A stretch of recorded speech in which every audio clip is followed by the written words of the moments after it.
In Syria, the search is on for documents and other evidence that could help prove war crimes. The very same kind of paper trail detailed on the prosecution of the Kurds by the Iraqis back in the 1980s. Recently, those documents were handed back to the people of Kurdistan. CCTV's Hendrik Sybrandy reports from the U.S. state of Colorado.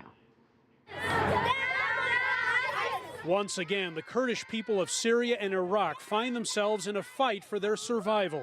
Kurdish Americans in Colorado recently pleaded for the world's help. Everybody's torturing us. Everybody's trying to kill us. We want all international world to help us. The Kurds' struggle against the terrorist group Islamic State echoes their bloody war against Saddam Hussein's Iraq a generation ago. Tens of thousands of Kurds were killed in the so-called Al-Anfal campaign, also known as the Kurdish genocide.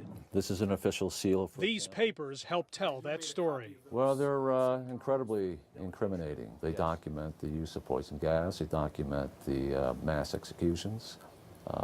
There are lists of victims who had been murdered, buried in mass graves in the desert. When Kurds seized these Iraqi secret police files during their revolt against Saddam in the early 1990s, the documents were flown to the U.S. for safekeeping. Bruce Montgomery asked that the papers be housed at the archives he runs at the University of Colorado. And sure enough, 18 metric tons worth were delivered to his door. They document the full range of crimes that Saddam committed against the Kurds. Crimes like the chemical attack on the town of Halabja in 1988.